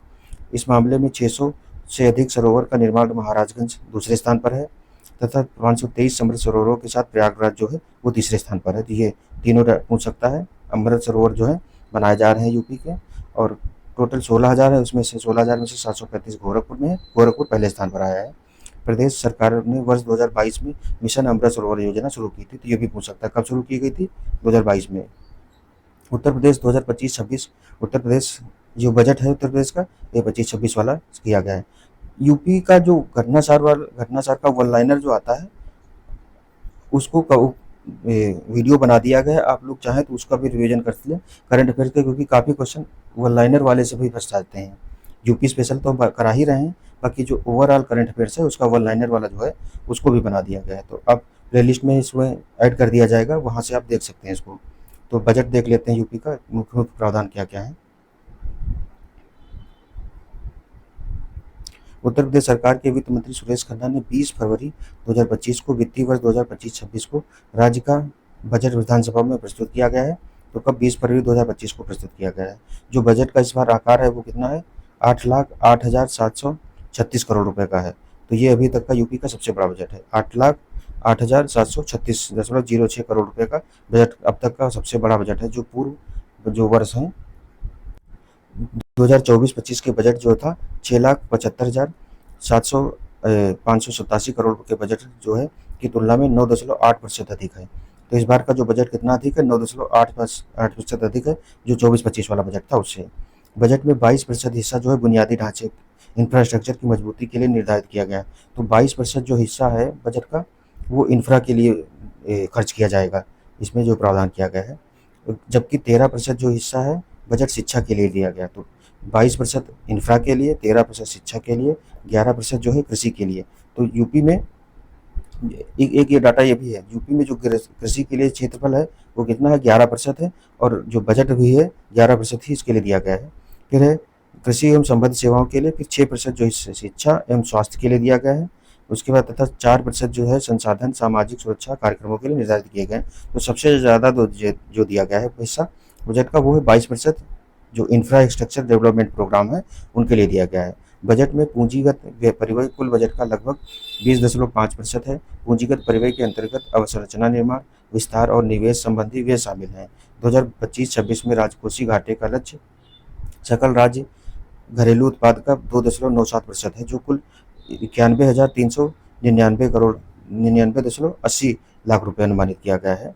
जो राजकोषीय घाटा सरकार का कितना है, ये भी पूछा जाता है, 2.97% है, जो कि कितना है रुपए में होगा, तो 91,399 लाख रुपए हैं। फिर बजट में प्राप्तियां और व्यय क्या है, तो राज्य के 2025-26 के बजट में सरकार का कुल व्यय कितना है, तो जितना बजट है उतना ही व्यय है। 8,08,736.06 करोड़ रुपए प्रस्तावित है, जबकि कुल प्राप्तियों में 7,79,242 करोड़ अनुमानित हैं। जो प्राप्तियां कितनी है, तो 7,79,242.65 करोड़ अनुमानित हैं। इसमें से 6,62,690.93 करोड़ की राजस्व प्राप्तियां हैं। तो राजस्व प्राप्तियां कितनी है, 6,62,690.93 करोड़। वहीं रुपये 1,16,551.72 करोड़ की जो है पूंजीगत प्राप्तियां हैं। उसके बाद हैं रुपये 5,50,172.21 करोड़ कर राजस्व में प्रदेश का स्वयं का कर राजस्व जो है वो 2,95,000 करोड़ रुपए, तथा केंद्रीय करों में राज्य का अंश जो रुपया है कितना है, 2,55,172 करोड़ रुपए है। तो राज्य का खुद का जो कर राजस्व है वो भी काफ़ी ज़्यादा है, 2,95,000 करोड़ है। और केंद्रीय करों में जो राज्य को हिस्सा मिलता है वो 2,55,172 करोड़ है। जो केंद्रीय कर हैं, यानी कि जो अगर देखें वित्त आयोग के अनुसार राज्यों को आवंटन जो किया जाता है तो कितना 41% कर दिया गया है। 41% में सबसे ज़्यादा जो मिलता है वो यूपी को मिलता है। 2025-26 के दौरान प्रदेश सरकार का कुल व्यय जो रुपया है 8,08,736.06 करोड़ रुपए अनुमानित है। इसमें 5,83,174.57 करोड़ राजस्व लेखे का व्यय है। तो राजस्व खर्चे में जो व्यय किया जाएगा वो 5 लाख के ऊपर किया जाएगा। बाकी जो है तथा 2,25,561.49 करोड़ जो है पूंजी लेखे में खर्च किया जाएगा। पूंजी जो व्यय होता है ये खास करके प्रोडक्टिव काम के लिए लगाया जाता है। फिर प्राप्तियों एवं व्यय के इन आंकड़ों के आधार पर 2025-26 में कितना है, तो 79,516 करोड़ 16.36 करोड़ की राजस्व बचत होगी। वहीं राजकोषीय घाटा 91,399.80 करोड़ अनुमानित है, जो 2025-26 के लिए अनुमानित सकल राज्य घरेलू उत्पाद का 2.97% है। तो राजकोषीय घाटा जो सरकार का है वो जो 3% का होता है उससे कम है, यानी कि राजकोषीय घाटा सरकार का कम है। समेकित निधि की प्राप्तियों से कुल व्यय घटाने के पश्चात 29,493.41 करोड़ का घाटा बजट में अनुमानित है। लोक लेखे से रुपये 9500 करोड़ की शुद्ध प्राप्तियों के पश्चात 2025-26 में समस्त लेन देन का शुद्ध परिणाम 19,993.41 करोड़ रुपये ऋणात्मक अनुमानित किया गया है। फिर प्रारंभिक शेष रूप में 20,240.81 करोड़ का हिसाब लेते हुए 2025-26 में अंतिम शेष जो है 247.40 करोड़ होने का अनुमान है। जो प्रारंभिक जो घाटा होता है उसकी बात की गई। कर प्राप्तियों में के संदर्भ में बजट में 25-26 के दौरान राज्य वस्तु एवं सेवा कर तथा वैट जो है से कितना है, तो 1,30,425 करोड़ रुपए। आबकारी शुल्क से 63,000 करोड़ रुपए। स्टाम्प एवं पंजीकरण शुल्क से कितना, तो 38,150 करोड़ रुपए। वाहन कर से 14,000 करोड़ रुपए प्राप्त किया गया है। तो सबसे ज़्यादा किससे प्राप्त किया गया है, जीएसटी और वैट से प्राप्त किया गया है, 1,32,000। बजट में महत्वपूर्ण घोषणाएं कौन कौन सी की गई, तो ये देख लेते हैं। मुख्यमंत्री सामूहिक विवाह योजना के तहत 51,000 रुपये जो था उसको बढ़ा करके अब 1 लाख कर दिया गया। और विधवा पुनर्विवाह की व उनकी पुत्रियों के विवाह के लिए अनुबंध सहायता राशि को भी 1 लाख रुपया कर दिया गया है। तो जो 51,000 दिया जाता था मुख्यमंत्री सामूहिक विवाह योजना के तहत, अब वो 1 लाख कर दिया गया है। ये इंपॉर्टेंट है। प्रदेश में छात्राओं को उच्च शिक्षा की पढ़ाई की तरफ आकर्षित करने व ग्रामीण क्षेत्र की छात्राओं को प्रोत्साहित करने के लिए सरकार ने रानी लक्ष्मीबाई स्कूटी योजना की घोषणा की बजट में की है। इसके तहत कॉलेज जाने वाली मेधावी छात्राओं को निःशुल्क स्कूटी उपलब्ध कराई जाएगी। तो योजना कौन सी है, रानी लक्ष्मीबाई स्कूटी योजना। अगला है आउटसोर्सिंग पर रखे जाने वाले लाखों कर्मियों के लिए के वेतन में वृद्धि की घोषणा करते हुए बजट प्रस्तावों में कहा गया है कि उन्हें न्यूनतम 16,000 रुपये से 20,000 रुपये तक हर माह वेतन दिया जाएगा। ऐसे कर्मियों की भर्ती अब सीधे एजेंसियों के माध्यम से न कर निगम के माध्यम से की जाएगी। अभी एजेंसियों के माध्यम से की जाती थी, अब डायरेक्ट निगम के माध्यम से की जाएगी। बजट में की गई ये घोषणा के अनुसार राज्य सरकार इसके लिए आउटसोर्सिंग भर्ती निगम बनाने जा रही है। तो इसके लिए अलग निगम बनाया जाएगा। संविदा पर रखे गए होमगार्ड्स, पीआरडी जवान, ग्राम चौकीदार, शिक्षा मित्र, अनुदेशक, आशा वर्कर्स, आंगनबाड़ी, एएनएम, संविदा से जुड़े एवं स्वच्छता से जुड़े सभी कर्मियों को मुख्यमंत्री जन आरोग्य अभियान जो है उसके तहत 5 लाख रुपए तक की निःशुल्क जो चिकित्सा सहायता है उसका लाभ उपलब्ध कराने की घोषणा की गई है। तो जो मुख्यमंत्री जन आरोग्य अभियान है उसके तहत इनको 5 लाख तक का स्वास्थ्य जो सुविधा है मुहैया कराई जाएगी। इसके लिए एक अलग आउटसोर्सिंग भर्ती निगम बनाया जाएगा। फिर 5 लाख रुपए तक का निःशुल्क इलाज के लिए ऐसे कर्मचारी को मुख्यमंत्री जन आरोग्य आयुष्मान कार्ड बनवाना होगा। ये जो प्रधानमंत्री आयुष्मान कार्ड है उसी तरीके का ये भी बनाया जाता है। इसमें जो प्रधानमंत्री आयुष्मान कार्ड योजना है उसका जो लाभ नहीं पा रहे हैं उनको शामिल किया जाता है। वर्तमान में प्रदेश में 80 मेडिकल कॉलेज हैं, जिनमें से 44 राज्य सरकार द्वारा संचालित हैं और 36 निजी क्षेत्र द्वारा। वर्तमान में प्रदेश में राजकीय एवं निजी क्षेत्र के मेडिकल कॉलेजों, चिकित्सा संस्थानों, विश्वविद्यालयों एवं एमबीबीएस की 11,800 सीटें हैं। तो एमबीबीएस की कितनी है? 11,800 सीटें हैं। पीजी की कितनी है? 3971 सीटें हैं। फिर अगला है केंद्र सरकार द्वारा 2025-26 में यूजी पीजी हेतु कुल 10,000 सीटें जोड़े जाने की घोषणा की गई, जिनमें से 1500 सीटें जो हैं उत्तर प्रदेश को मिलेंगी। फिर बजट 2025-26 में बाबा साहब भीमराव अम्बेडकर के नाम पर लखनऊ में स्मारक और सांस्कृतिक केंद्र की स्थापना का प्रस्ताव है। तो बाबा साहब भीमराव अम्बेडकर जो स्मारक बनाया जाएगा, लखनऊ में स्मारक और सांस्कृतिक केंद्र बनाया जाएगा। तो कहाँ बनाया जाएगा? लखनऊ में बनाया जाएगा। स्थापना का प्रस्ताव है। हर जिले में 100 एकड़ में ट्रिपल पी मॉडल पर सरदार पटेल जनपदीय आर्थिक क्षेत्र स्थापित किए जाएंगे। तो जनपदीय स्तर पर भी आर्थिक क्षेत्र स्थापित किए जाएंगे, जैसे सेज होते हैं उसी तरीके से बात की गई है। संत कबीर के नाम पर 10 वस्त्रोद्योग पार्क तथा संत रविदास के नाम पर 2 चर्मोद्योग पार्क स्थापित किए जाने का प्रस्ताव है। फिर अटल बिहारी वाजपेयी के जन्म शताब्दी वर्ष में उनके सम्मान में नगरीय क्षेत्रों में पुस्तकालय की स्थापना की जाएगी। तो अटल बिहारी वाजपेयी जो है उनके नाम पर क्या है, नगरीय क्षेत्र है, वहाँ पुस्तकालय की स्थापना की जाएगी। संत कबीर के नाम पर 10 वस्त्र उद्योग बनाए जाएंगे। संत रविदास के नाम पर 2 चर्म उद्योग बनाए जाएंगे, चर्म उद्योग पार्क बनाए जाएंगे। और सरदार पटेल के नाम पर जनपदीय आर्थिक क्षेत्र स्थापित किए जाएंगे। बाबा साहब भीमराव अम्बेडकर के नाम पर लखनऊ में स्मारक एवं सांस्कृतिक केंद्र बनाया जाएगा। अगला है फिर लखनऊ स्थित अटारी कृषि प्रक्षेप पर रुपये 251 करोड़ की लागत से पूर्व प्रधानमंत्री चौधरी चरण सिंह के नाम पर सीड पार्क की स्थापना की जाएगी। ये सब जो मेन फीचर है ये पूछे जाते हैं, कहाँ स्थापित किए जाएंगे और किसके किसके नाम पर कौन कौन सा योजना शुरू की गई है। फिर प्रत्येक कृषि मंडी में माता सबरी के नाम पर कैंटीन और विश्रामालय स्थापित करने की घोषणा की गई है। मेधावी छात्राओं के लिए रुपये 400 करोड़ रुपए की रानी लक्ष्मीबाई स्कूटी योजना प्रस्तावित की गई, ये ऊपर भी हो चुका है। अगला है माता अहिल्याबाई होलकर के नाम पर श्रमजीवी महिलाओं के लिए छात्रावास बनाया जाएगा। प्रदेश को आर्टिफिशियल इंटेलिजेंस के क्षेत्र में एक हब के रूप में विकसित करने हेतु लखनऊ में आर्टिफिशियल इंटेलिजेंस सिटी बनाई जाएगी। तो आर्टिफिशियल इंटेलिजेंस सिटी कहाँ बनाई जाएगी? एआई सिटी जो है वो कहाँ? लखनऊ में बनाई जाएगी।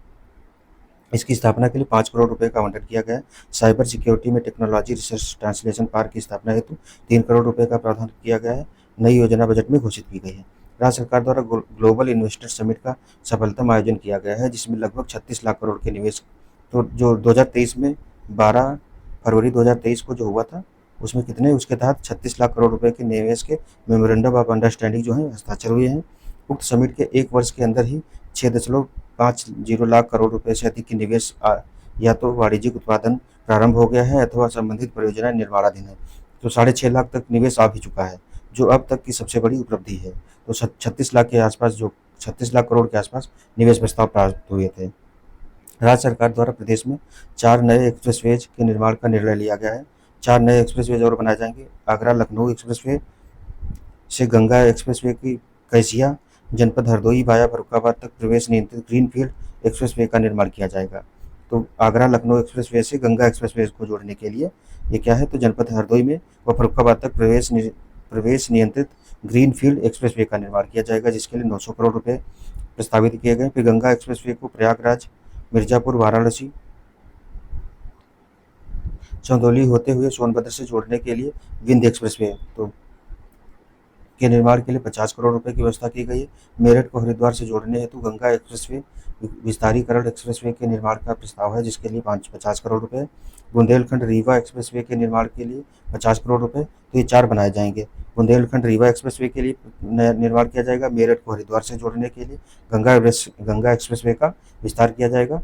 और जो ये गंगा एक्सप्रेस है उसी को चंदौली से, मतलब प्रयाग को चंदौली से जोड़ने के लिए विंध्य एक्सप्रेसवे बनाया जाएगा। फिर बुंदेलखंड एक्सप्रेसवे के साथ डिफेंस इंडस्ट्रियल कॉरिडोर परियोजना हेतु 461 करोड़ रुपए व्यवस्था की गई है। इसके अंतर्गत लगभग 9,500 करोड़ रुपए का निवेश अनुमानित है। तो डिफेंस कॉरिडोर, इंडस्ट्रियल कॉरिडोर जो है वो कहाँ, बुंदेलखंड जो एक्सप्रेसवे है उस पर बनाया गया है। फिर प्रदेश की आर्थिक स्थिति क्या है, तो नीति आयोग द्वारा वित्तीय वर्ष 2014-15 से 2022-23 की अवधि तक राज्य के लिए राजकोषीय स्थिति के संबंध में रिपोर्ट में उत्तर प्रदेश जो है अग्रणी राज्य यानी कि फ्रंट रनर स्टेट की श्रेणी में है। समेकित फिजिकल हेल्थ इंडेक्स पूर्व वर्ष की तुलना में 2022-23 में बढ़कर कितना हो गया, तो 45.9% हो गया है। आरबीआई द्वारा राज्यों के बजट के संबंध में वित्तीय वर्ष 2024-25 में प्रकाशित अध्ययन रिपोर्ट के अनुसार देश के सभी राज्यों में स्वयं के कर प्राप्तियों में उत्तर प्रदेश का जो हिस्सा है 2022-23 और 23-24 में क्रमशः 22-23 में 9.9% रहा है। जो राज्य अपने से कर प्राप्त करते हैं उसकी बात की गई तो उसमें 9.9% 2022-23 में था, 2023-24 में 10.5% है और 2024-25 में 11.6% हो गया है, जो महाराष्ट्र के बाद देश में सर्वाधिक है। इस अवधि में सकल राज्य घरेलू उत्पाद के प्रतिशत के रूप में सभी राज्यों का विकास व्यय क्रमशः 10.9%, 11.9% एवं 12% रहा, जबकि उत्तर प्रदेश में यह औसत कितना है, तो 13.8%, 16% एवं 16.7% रहा है। तो ये 22-23, 23-24 और 24-25 का दिया है। प्रदेश की ऋणग्रस्तता जो वर्ष 2016-17 की समाप्ति पर जीएसडीपी का 36% थी, तो राज्य का जो ऋण जीडीपी अनुपात जो था वो 36% था। यह घटकर के 2022-23 में वास्तविक आंकड़ों के आधार पर कितना रह गया है, तो 30.4% रह गया है। ये इंपॉर्टेंट डाटा हो सकता है।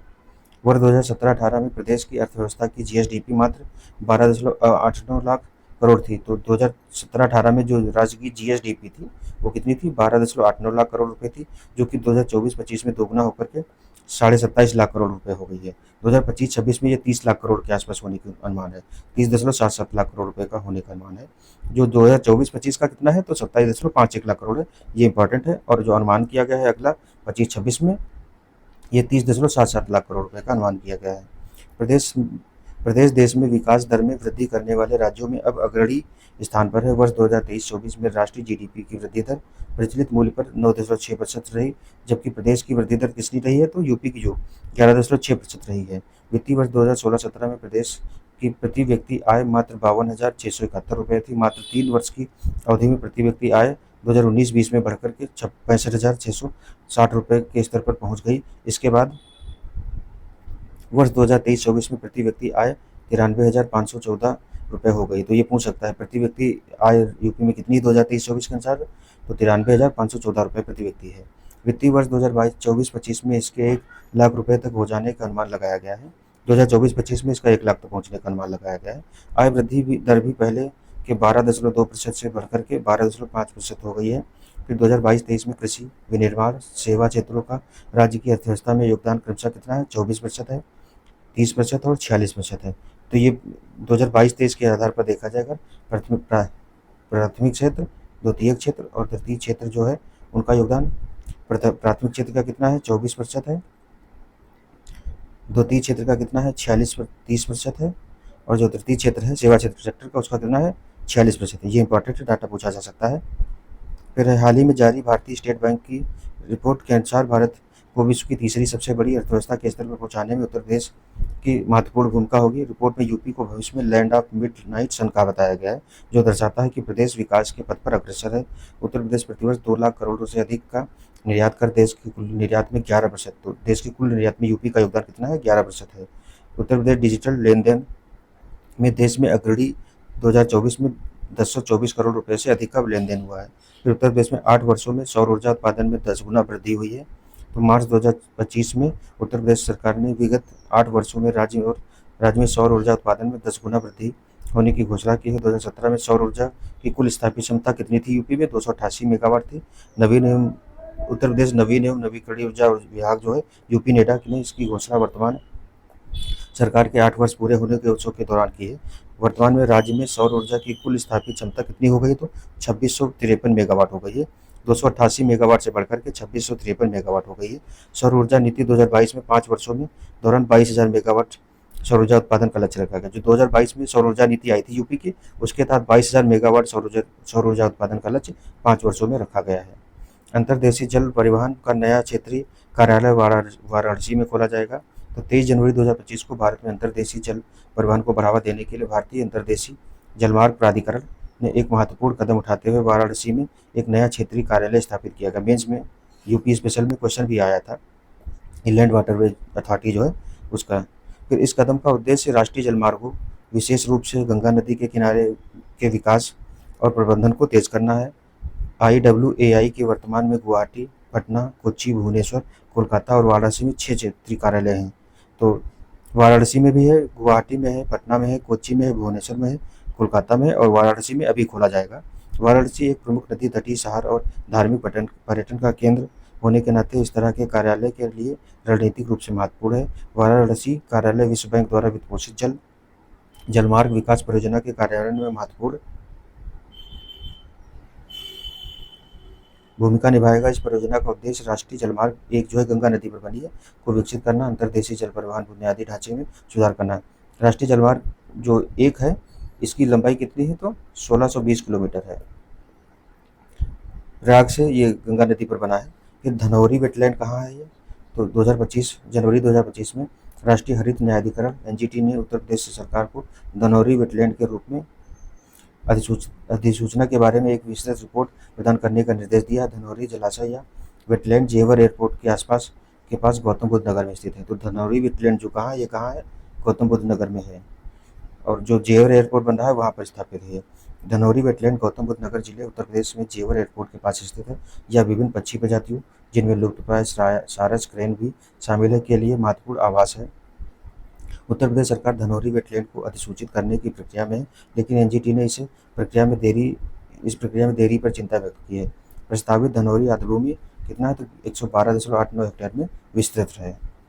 अगला है उत्तर प्रदेश में देश का पहला बायोपॉलीमर प्लांट कहाँ है तो 22 फरवरी 2025 को उत्तर प्रदेश के मुख्यमंत्री योगी आदित्यनाथ ने लखीमपुर खीरी में तो लखीमपुर खीरी जिले के कुंभी में भारत के पहले बायोपॉलीमर प्लांट की आधारशिला रखी। तो भारत का पहला है ये।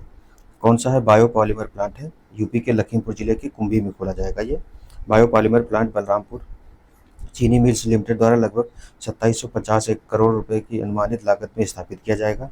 इसे कुंभी में स्थित मौजूदा चीनी फैक्ट्री के बगल में रणनीतिक रूप से स्थित किया गया है, जिससे संचालन में समन्वय और आपूर्ति श्रृंखला में दक्षता बढ़ेगी। इस प्लांट का मुख्य उद्देश्य जो है पारंपरिक प्लास्टिक को बायोपॉलीमर में परिवर्तित कर पर्यावरण संरक्षण को बढ़ावा देना है।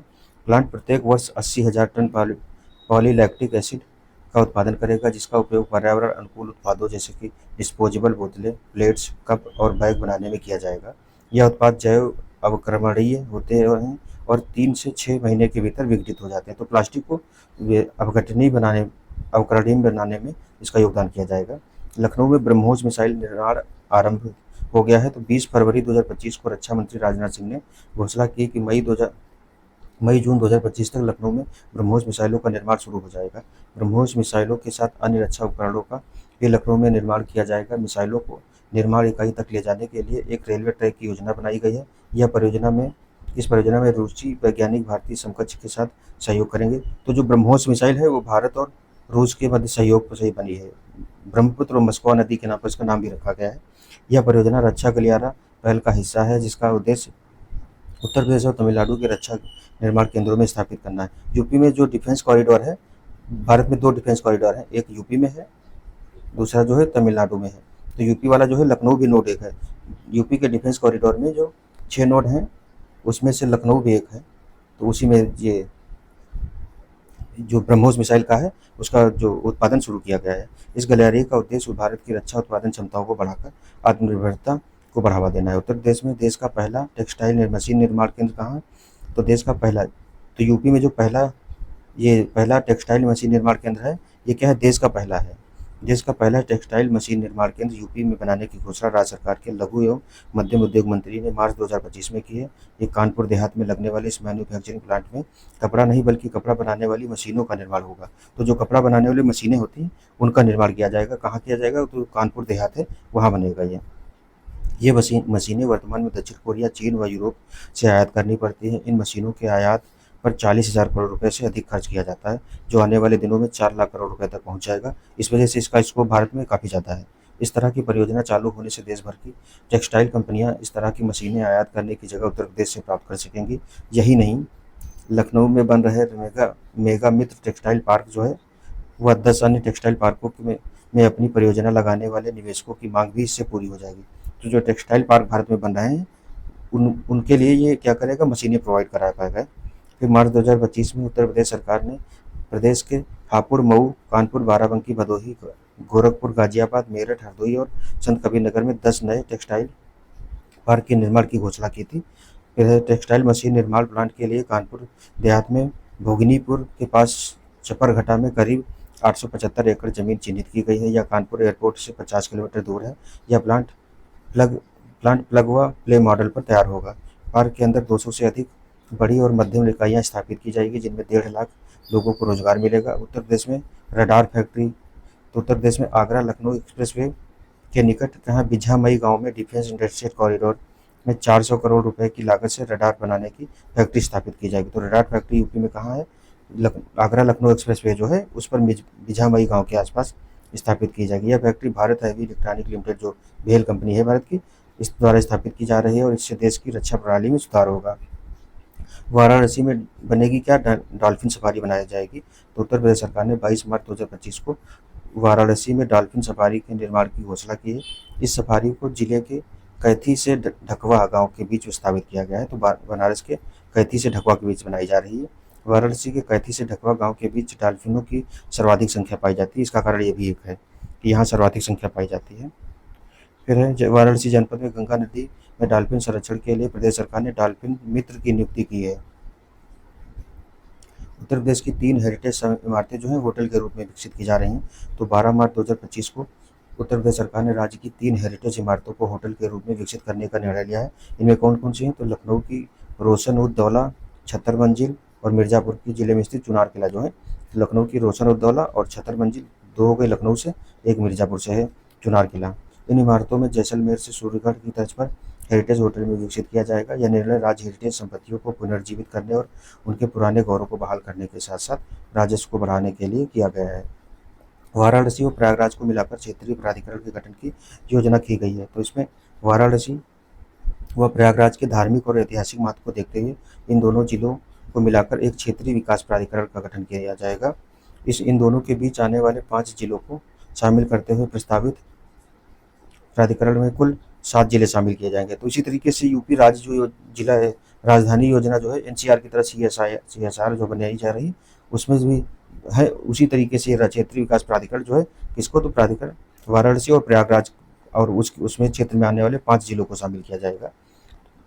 7 जिले टोटल हो जाएंगे। यह 7 जिले प्रयागराज, वाराणसी के अतिरिक्त चंदौली, गाजीपुर, जौनपुर, मिर्जापुर और भदोही होंगे, जिनका कुल क्षेत्रफल कितना 22,000 वर्ग किलोमीटर होगा।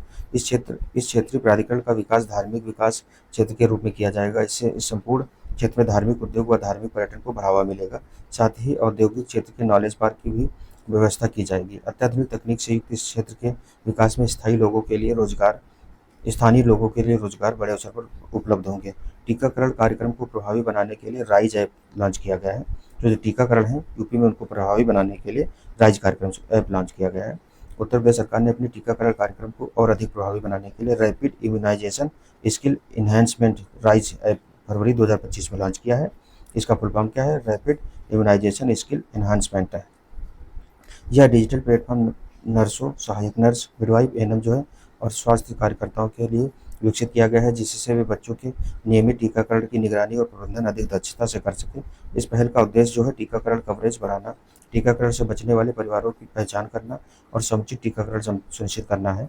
यह ऐप पारंपरिक प्रशिक्षण पद्धतियों को डिजिटल शिक्षण में तब्दील कर टीकाकरण की सुरक्षा और प्रभावशीलता को बढ़ाने का कार्य करेगा। राइज ऐप एक डिजिटल प्रशिक्षण और निगरानी प्लेटफॉर्म है। तो ये डिजिटल प्रशिक्षण और निगरानी प्लेटफॉर्म है जिसे स्वास्थ्य कार्यकर्ताओं को टीकाकरण कार्यक्रमों की प्रभावी कार्यान्वयन में सहायता देने के लिए विकसित किया गया है।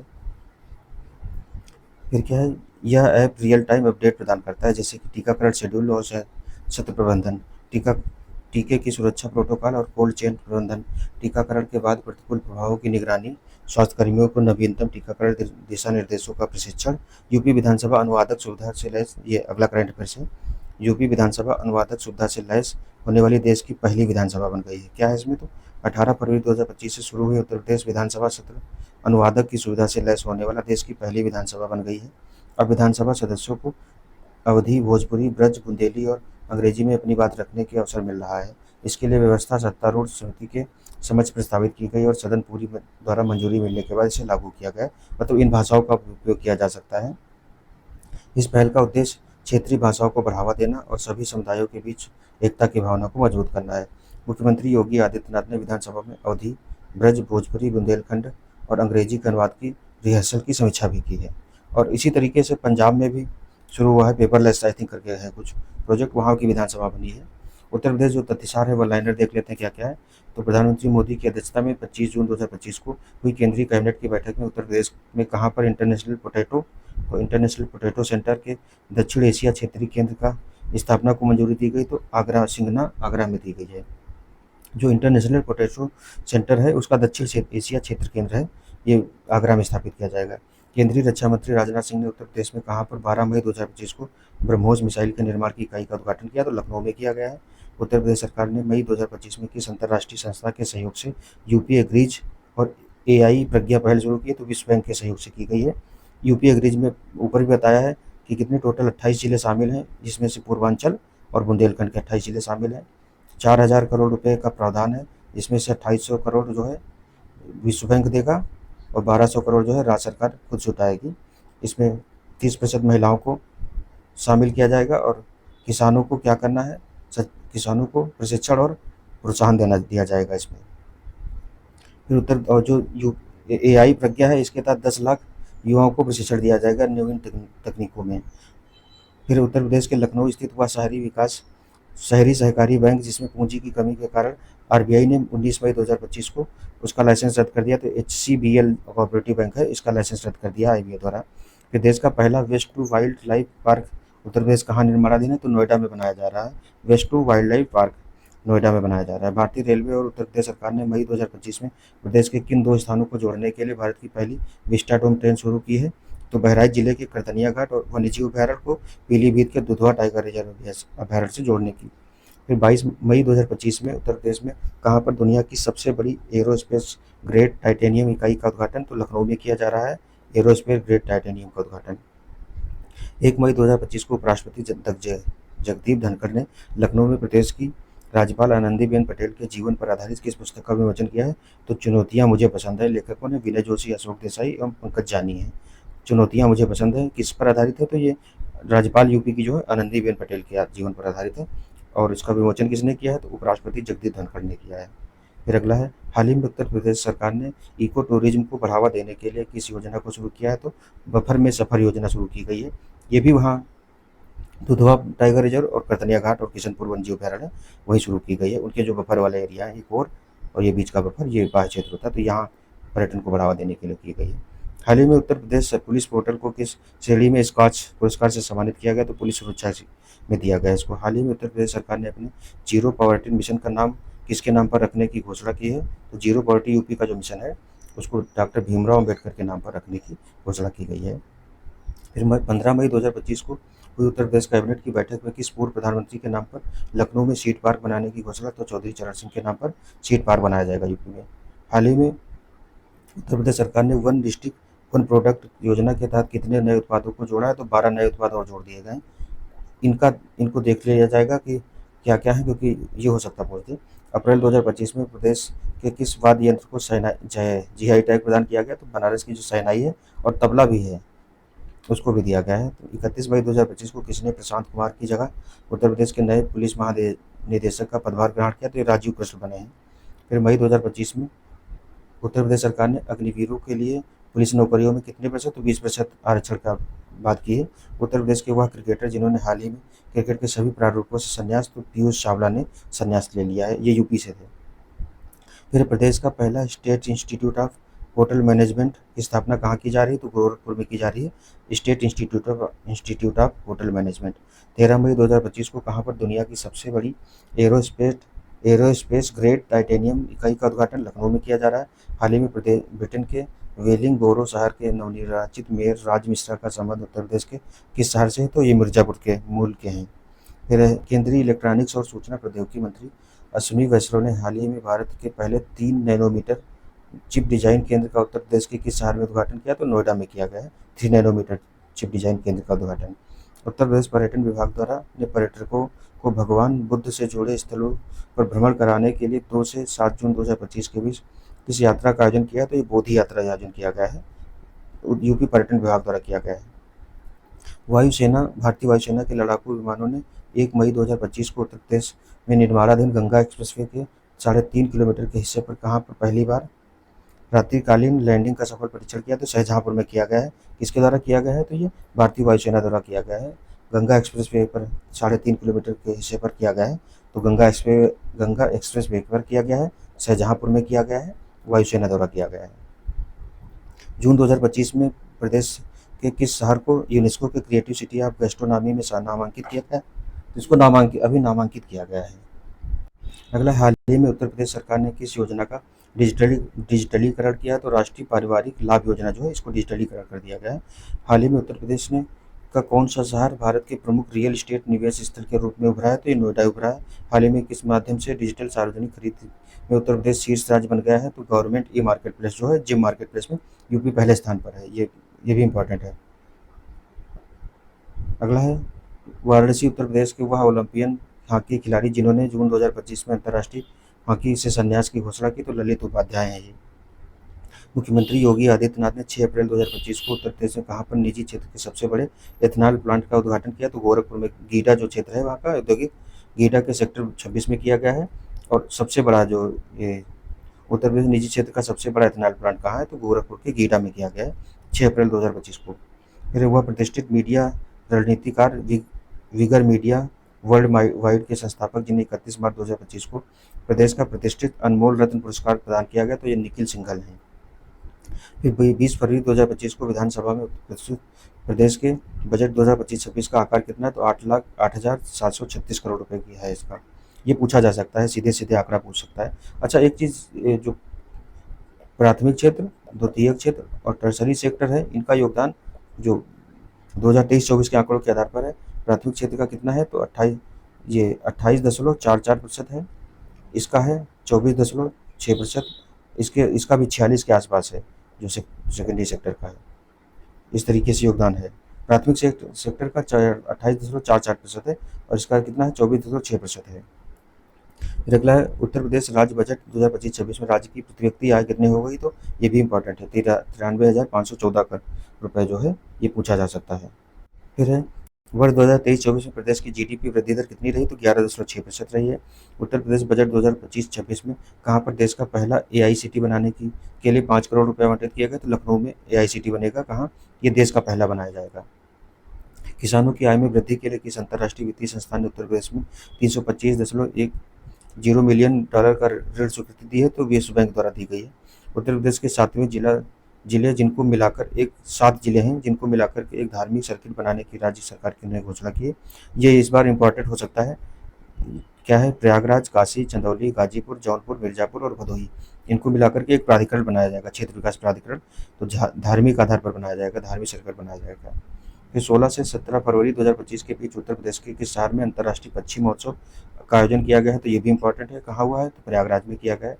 7 से 9 मार्च 2025 तक बनारस के होटल ताज में आयोजित बनारस लिस्ट फेस्ट में किस उपन्यासकार को उसके उपन्यास the patient in bed number 12 के लिए Ruskin bond fiction book award श्रेणी में बनारस लिटरेचर फेस्टिवल अवार्ड से सम्मानित किया गया? तो राजकमल झा हैं, इनको दिया गया है ये वाला अवार्ड।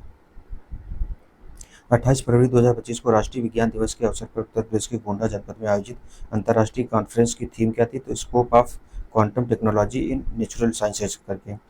28 से 29 मार्च 2025 को उत्तर प्रदेश में कहाँ पर राज्य स्तरीय विकसित भारत युवा सांसद महोत्सव का आयोजन किया गया? तो लखनऊ विधानसभा में किया गया है, विकसित भारत युवा सांसद महोत्सव। फिर इस महोत्सव का उद्देश्य युवाओं को नीति निर्माण में भागीदारी देना और लोकतांत्रिक मूल्यों को सशक्त बनाना है। 27 से 30 मार्च 2025 के बीच प्रदेश में कहाँ पर टेक्निकल फेस्टिवल टेक कृति 2025 का आयोजन किया गया है? तो आईआईटी कानपुर में किया गया है। स्वयं सहायता समूह के सहयोग से राज्य की महिलाओं को आत्मनिर्भर तथा स्वावलंबी बनाने के लिए दीदी प्रेरणा कैंटीन की शुरुआत 27 फरवरी 2025 को कहाँ की गई? तो ये कानपुर में की गई है, दीदी प्रेरणा कैंटीन कानपुर में। उत्तर प्रदेश में कहाँ पर 25 फरवरी 2025 को हैंडप्रिंट लेने का विश्व रिकॉर्ड बना है? तो महाकुंभ प्रयागराज में बना है। दुनिया का सबसे बड़ा इलेक्ट्रिक शो इलेक्रोमा 2025 का आयोजन 22 से 26 फरवरी 2025 को उत्तर प्रदेश में कहाँ पर किया गया? तो नोएडा के इंडिया एक्सपो मार्ट जो है वहाँ किया गया है इसको। अगला है 24 फरवरी 2025 को आरबीआई द्वारा लखनऊ में आयोजित वित्तीय जागरूकता अभियान की थीम क्या थी? तो वित्तीय समझदारी समृद्ध नारी। तो जो वित्तीय जागरूकता कैंप लगाया गया था उसकी थीम क्या थी? तो वित्तीय समझदारी समृद्ध नारी। 15 से 24 फरवरी 2025 तक प्रदेश के में कहाँ पर काशी तमिल संगमम का आयोजन किया गया है? तो ये तीसरा आयोजन इसका वाराणसी में किया गया है। भारत नेपाल मैत्री महोत्सव का आयोजन 22 से 23 फरवरी 2025 के मध्य कहाँ हुआ? तो पीलीभीत में किया गया है। ये भारत नेपाल मैत्री महोत्सव होता है। 1 मार्च 2025 को प्रदेश में कहाँ पर से डिजिटल डॉक्टर क्लिनिक की शुरुआत की गई? तो सीतापुर से की गई है। 7 से 8 मार्च 2025 को एआई पर चुनौतियां और अवसर इंजीनियरिंग तथा प्रबंधन अनुप्रयोग पर 8वां अंतर्राष्ट्रीय सम्मेलन का आयोजित किया गया? तो लखनऊ में आयोजित किया गया है। कुशीनगर तथा कलावती देवी स्मृति न्यास द्वारा प्रदत्त अज्ञेय स्मृति सम्मान 2025 7 मार्च 2025 को किसे प्रदान किया गया? तो कथाकार उदय प्रकाश को दिया गया है। कौन सा है? तो स्मृति देवी कलावती देवी स्मृति न्यास द्वारा प्रदत्त है अज्ञेय स्मृति सम्मान। वाराणसी नगर निगम का वह गांव जहां राज्य सरकार ने 300 बीघा जमीन पर वन क्षेत्र विकसित करने की घोषणा की है? तो ये डोमरी गांव है। 300 बीघा जमीन पर वाराणसी में विकसित की जाएगी वन क्षेत्र। मार्च 2025 में उत्तर प्रदेश सरकार ने अपने टीकाकरण कार्यक्रम को अत्यधिक प्रभावी बनाने के लिए किस ऐप लॉन्च किया? तो राइज ऐप लॉन्च किया गया है। रैपिड इम्यूनाइजेशन स्किल एनहेंसमेंट नाम है इसका। अगला है 7 मार्च 2025 को उत्तर प्रदेश में कहाँ पर हैदराबाद के बाद भारत में दूसरे सबसे बड़े माइक्रोसॉफ्ट इंडिया के डेवलपमेंट सेंटर का शिलान्यास किया गया? तो नोएडा में किया गया है। फिर है इस सेंटर से में cloud computing, quantum computing, AI और साइबर सिक्योरिटी से संबंधित तकनीकों पर ध्यान दिया जाएगा। मुख्यमंत्री की अध्यक्षता में 10 मार्च 2025 को हुई कैबिनेट बैठक में गेहूं का कितना न्यूनतम मूल्य समर्थन जो एमएसपी है गेहूं का कितना घोषित किया गया है? तो 17 मार्च से 15 जून तक सरकारी खरीद का निर्णय लिया गया। तो 2425 रुपये प्रति कुंटल का रहा है। इस बार जो गेहूं की एमएसपी है वो कितना है? 2425 रुपये प्रति कुंटल है। ये इंपॉर्टेंट हो सकता है। हाल ही में उत्तर प्रदेश सरकार ने कहाँ पर स्वतंत्रता सेनानी जीतू पांडे की स्मृति में स्मारक बनाने की घोषणा की? तो बलिया में की है। ये 1942 वाला जो भारत छोड़ो आंदोलन था वहाँ इन्होंने क्या की थी? समानांतर सरकार स्थापित की थी। 1942 वाले भारत छोड़ो आंदोलन के समय जीतू पांडे के नेतृत्व में स्थापित हुई थी। 11 से 13 मार्च 2025 तक उत्तर प्रदेश में कहाँ पर राष्ट्रीय स्वच्छ वायु कार्यक्रम पर नेशनल कॉन्फ्रेंस का आयोजन किया गया है? तो ये गोरखपुर में किया गया है। राष्ट्रीय स्वच्छ वायु कार्यक्रम पर नेशनल कॉन्फ्रेंस का आयोजन किया गया है। 13 मार्च 2025 को उत्तर प्रदेश सरकार ने उत्तर प्रदेश के कितने नगर निगमों को सोलर सिटी के रूप में विकसित करने की घोषणा की? तो सभी 17 जो नगर निगम है उन सभी 17 नगर निगमों को घोषित किया जाएगा। और अभी अयोध्या जो है पहला सोलर सिटी बना है यूपी का। अगला है मार्च 2025 में उत्तर प्रदेश सरकार ने प्रदेश की किन इमारतों को होटल के रूप में विकसित करने की घोषणा की है? तो लखनऊ की 2 हैं। ये हेरिटेज भवन को किया गया है। तो लखनऊ एक 76 मंजिल है हेरिटेज भवन है और मिर्जापुर की एक है। फिर 10 मार्च 2025 को उत्तर प्रदेश सरकार ने राज्य में कहाँ पर स्थित महर्षि दधीची कुंड को राजकीय पर्यटन केंद्र बनाने की घोषणा की? तो सीतापुर में जो मिश्रिक क्षेत्र है वहाँ दधीची कुंड है वहीं पर बनाया जाएगा। उत्तर प्रदेश स्थित भारत का वह पावर प्लांट जिसने हाल ही में पावर प्लांट से निकलने वाली कार्बन डाइऑक्साइड को मेथेनॉल गैस में बदलने के सफलता प्राप्त कर ऐसा करने वाला पहला पावर प्लांट बन गया। तो एनटीपीसी विंध्याचल वाला जो है ये मिर्जापुर में यहाँ ये उपलब्धि हासिल की गई। उत्तर प्रदेश का वह शहर जहाँ 19 मार्च 2025 तक का दिव्यांगों के लिए विशेष स्मार्ट स्कूल शुरुआत की गई? तो ग्रेटर नोएडा में की गई है। मुख्यमंत्री योगी आदित्यनाथ ने 20 जनवरी 2025 को उत्तर प्रदेश के किस प्राणी उद्यान में हाथी बचाओ केंद्र का उद्घाटन किया? तो शहीद अशफाक उल्लाह खान प्राणी उद्यान जो है ये गोरखपुर वाले में किया गया है। फिर उत्तर प्रदेश वन विभाग ने हाल ही में टाइगर सफारी की तर्ज पर कहाँ पर डॉल्फिन सफारी शुरू करने की घोषणा की? तो ये वाराणसी में की गई है। तो ये हमारा यूपी स्पेशल का करंट अफेयर्स यहीं तक था। मिलेंगे हम अगले लेक्चर में जिसमें जो जनगणना यूपी और भारत जनगणना है उसको देखा जाएगा। तब तक के लिए आप लोग रिवीजन करते रहिए। और भी करंट अफेयर्स के वीडियो डाल दिए गए हैं जिसमें से एक स्पीडी का करंट अफेयर्स है जिसमें से बहुत सारे मिसलेनियस करंट अफेयर्स कवर किए गए हैं। प्लस घटनाचार का वन लाइनर करंट अफेयर्स वो भी कवर कर दिया गया है। घटना चक्र का जो वन लाइनर है वो भी कवर कर दिया गया है। और ये यूपी स्पेशल का जो करंट अफेयर्स है मैक्सिमम इसमें यूपी के करंट अफेयर्स कवर हो गए हैं। एक आध जो बचेंगे वो बाद में देख लेंगे। तो आप लोग रिवीजन करते रहिए। मिलते हैं नेक्स्ट लेक्चर में। तब तक के लिए धन्यवाद। जय हिंद, जय भारत।